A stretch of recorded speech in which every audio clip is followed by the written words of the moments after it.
The Vietnam War sparked an anti-war movement that was unprecedented in terms of its size and the tactics it employed. Opposition to the war was so intense that historians such as George McGovern have insisted that the war was not lost in Vietnam, but in the anti-war movement in America. Through the analysis of 3 primary sources and secondary reading, this project aims not to challenge McGovern's debate, but to focus instead on the extent to which the counterculture fueled the anti-war movement. By extent, we are measuring the degree to which it featured in the movement and its contribution in helping to end the war. This is a layered historiographical debate due to the decentralized nature of the movement's subgroups, the skewed media perspectives, and the evolution of the counterculture's role as the war continued. The first source I shall examine is a provocative anti-war poster entitled "Uncle Sam Needs You, Nigger." It aims to critique both the war and the current composition of society by demonstrating a series of contradictions existing in society's treatment of blacks and the cause black GIs would be fighting for. Without even examining the poster's text, we infer a countercultural theme by engaging with its visual elements. Our eyes are immediately drawn to the figure in the top left corner, Uncle Sam. In essence, this character embodies the quintessential American and acts as a metaphor for the values America represents. There are clearly stark differences though between a typical sketch of Uncle Sam, seen to the left of your picture, and that the poster uses. Perhaps the most noticeable alteration is in his colouring, which has been bleached to an orange tint. Stripping Uncle Sam of the familiar red, white and blue of the American flag is no printing error, however. It deliberately attempts to convey a feeling of disenchantment with the social iniquities America currently peddles. This is reaffirmed by the sardonic tone the document assumes when it calls for black men to fight for freedom, followed by the condition that this does not relieve them of their own oppression, only that purportedly experienced by the Vietnamese. By implication, this source follows a countercultural narrative as it calls for a remedy to America's ills, and corroborates Ryan Kirkby's view that the anti-war movement embraced a kind of cultural revolt aimed at replacing discredited American values and norms. Indeed, historians such as Sam Brown would be keen to take this argument a stage further, saying that the civil rights movement, and by extension the counterculture's development, was a necessary prior condition for anti-war activism. Analysing the poster's interaction with the language and the themes of the civil rights movement offers this view some credence. This is particularly in its emphasis of the inferior status of blacks in the eyes of society and government, whether it be expressed more subtly by calling them a mercenary army, rendering them foreign soldiers rather than members of the American military, or the downright cruder "die, nigger, die." Yet the historiographical debate is more complex than a simple connection between the anti-war movement and counterculture. To understand this, we'll consider the group who produced the poster, the Vietnam Solidarity Campaign, or VSC. Unlike many other groups opposed to the war, the VSC were founded in Britain. It would therefore be natural to assume that this source imparts an international perspective to our question. Great! But then again, you know what assumptions did. The role of decentralization is critical in our assessment here. Specifically citing the Vietnam Day Committee, or VDC, Gerard de Groot identifies that anti-war groups were never bound by a single ideology, which means that the poster may bear little representation of opinions throughout the movement.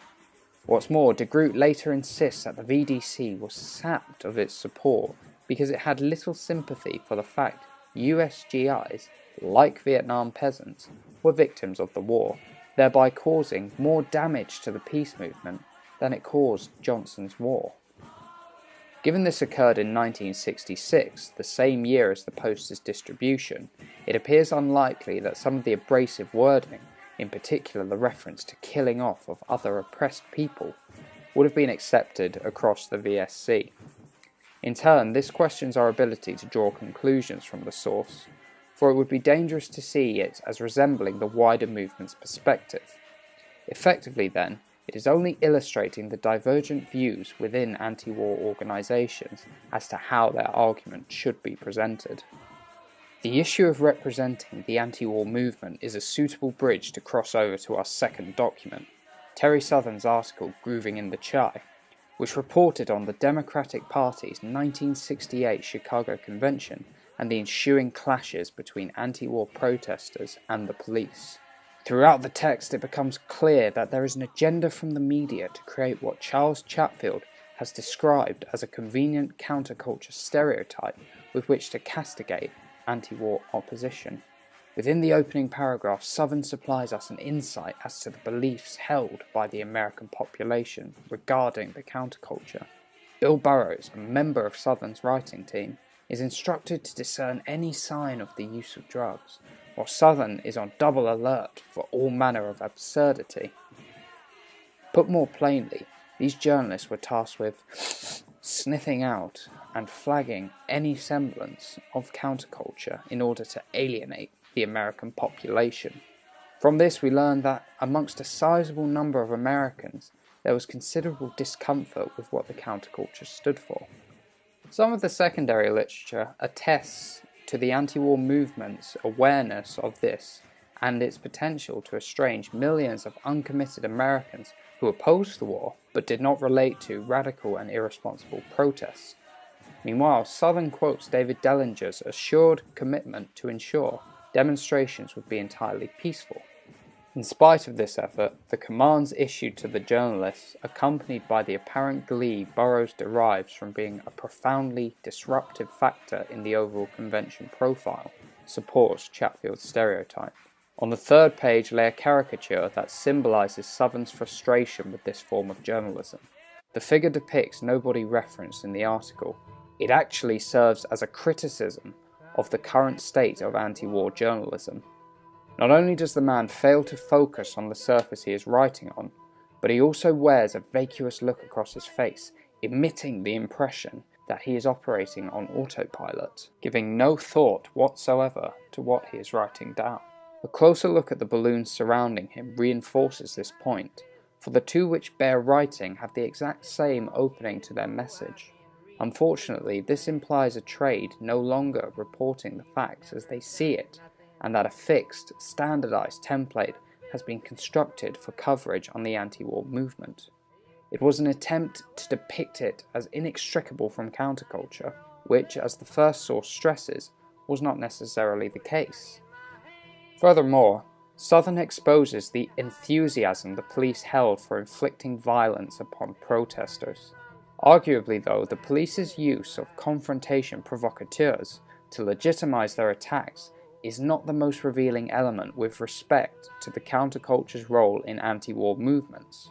Underpinning this view is the lack of police attention allocated to Southern and his cohort once they are infiltrated in an apartment block, because, as Southern says, it wasn't really us they wanted to get. It was the children they wanted. Theodore Roszak highlights the reasoning for targeting the youth. According to Roszak, the young remake the lethal culture of their elders, and therefore they were the staple of the counterculture. Central to the counterculture were the ideas of promoting racial and gender equality. Yet for the police this was not desirable. Tove Pedersen explains that the constructions of masculinity and ethnicity became central for how police controls were both exercised and perceived. Hence, there was an eagerness to associate the counterculture with public disorder, as what it stood for threatened the functioning of the police force. This is why they aimed to exaggerate the role of the counterculture in the anti-war movement. Thus, this source has shown some institutional attitudes concerning the anti-war groups, and the caution that the historian must thereby exercise in evaluating the influence of the counterculture upon the movement. Appreciating the counterculture's importance to the anti-war movement in 1968 allows comparisons to be made with its status in 1971, the date of our final piece of primary material. Here, John Kerry, head of the Vietnam Veterans Against the War, delivered a speech to the Senate Foreign Relations Committee mirroring the themes of the VSC's poster. Of particular note is Kerry's call to conquer the hate and fear that have driven this country these last 10 years and more. As the head of the movement, Kerry acts as a medium for the views of his members, and also attempts to reflect the attitudes of the wider public. Consequently, we gauge that there has been a marked shift in public opinion.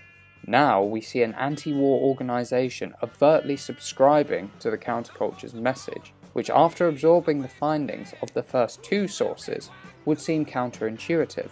However, in the years that elapsed between sources 2 and 3, revelations including the My Lai massacre began to surface, and the public became more receptive to the counterculture's narrative. Accordingly, Kerry looks to harness these new conditions. In order to do so, he has to reconstruct his language because, as George Lakoff has suggested, new language is required for new frames. In other words, Kerry adapted anti-war rhetoric to utilise the changing mindset or frame of the American public, and this meant affording greater prominence to the counterculture in his address. To an extent, this is underlined by Kerry's assertion that war generals had left all the casualties and retreated behind a pious shield of public rectitude.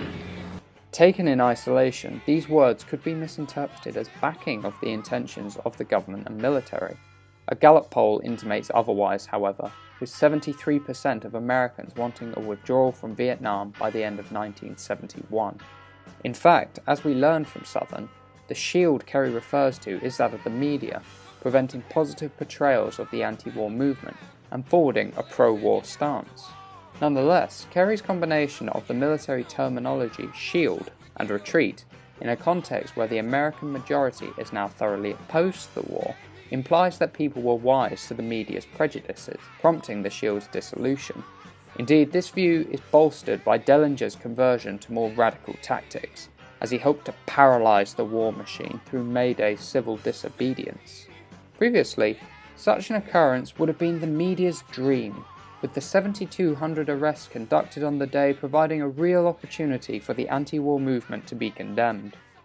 In spite of this, George Hopkins has concluded that public opinion had already shifted decidedly against the war, and the illegal excesses of May Day would not change that. To conclude the analysis of this source, it is necessary to turn to folk music, which Peter Goldsmith has described as a valorization of the people's struggle for self-definition in the face of dehumanizing modernist incursions. Therefore, the popularity of the likes of Bob Dylan in the early 60s indicates that there were latent tensions regarding American society prior to the war's escalation in 1965. This source then articulates how these tensions exacerbated during the course of the war, leading the counterculture to become more crucial to the movement as the war progressed and was eventually brought to an end. Overall, whilst the analysis should be treated as a continuous process, for the extent to which the counterculture featured in the anti-war movement fluctuated, it should nevertheless be viewed as an essential fuel for the movement's final assaults on the government which brought the war to a halt. In our first two sources, we were educated of the strain that the counterculture produced between the hawks and the doves of the anti-war movement. The hawks, who accounted for those looking to integrate the counterculture to a far greater degree, were more marginalised even in 1968, the time of our second source, and therefore only fueled the movement inasmuch as it contributed to the discourse within groups. On top of that, it could be argued that the counterculture was actually more of a hindrance at this point, as its aspects were pounced upon by those looking to compromise the movement, such as the media and police. Ultimately though, it was a critical force in compounding the ideas of the anti-war movement and profiting on the modifications in public opinion that emerged at the time of the third source. Therefore, though it did not consistently feature in the anti-war movement strategies, the counterculture offered a crucial element for it to achieve its ultimate goal in ending the war. For this reason, the counterculture was an essential fuel for the anti-war movement. By the sardonic tone the document assumes when it calls for black men to fight for freedom, followed by the condition that this does not relieve them of their own oppression, only that purportedly experienced by the Vietnamese. By implication, this source follows a countercultural narrative as it calls for a remedy to America's ills, and corroborates Ryan Kirkby's view that the anti-war movement embraced a kind of cultural revolt aimed at replacing discredited American values and norms. Indeed, historians such as this project aims not to challenge McGovern's debate, but to focus instead on the extent to which the counterculture fueled the anti-war movement. By extent, we are measuring the degree to which it featured in the movement and its contribution in helping to end the war. This is a layered historiographical debate due to the decentralized nature of the movement's subgroups, the skewed media perspectives, and the evolution of the counterculture's role as the war continued. The first source I shall examine is a provocative anti-war poster entitled "For the Values America Represents." There are clearly stark differences though between a typical sketch of Uncle Sam, seen to the left of your picture, and that the poster uses. Perhaps the most noticeable alteration is in his colouring, which has been bleached to an orange tint. Stripping Uncle Sam of the familiar red, white and blue of the American flag is no printing error, however. It deliberately attempts to convey a feeling of disenchantment with the social iniquities America currently peddles. This is reaffirmed. How many roads must a man walk down before you call him a man? Yes, and how many seas? The Vietnam War sparked an anti-war movement that was unprecedented in terms of its size and the tactics it employed. Opposition to the war was so intense that historians such as George McGovern have insisted that the war was not lost in Vietnam, but in the anti-war movement in America. Through the analysis of three primary sources and secondary reading, Uncle Sam Needs You, Nigger, it aims to critique both the war and the current composition of society by demonstrating a series of contradictions existing in society's treatment of blacks and the cause black GIs would be fighting for. Without even examining the poster's text, we infer a countercultural theme by engaging with its visual elements. Our eyes are immediately drawn to the figure in the top left corner, Uncle Sam. In essence, this character embodies the quintessential American and acts as a metaphor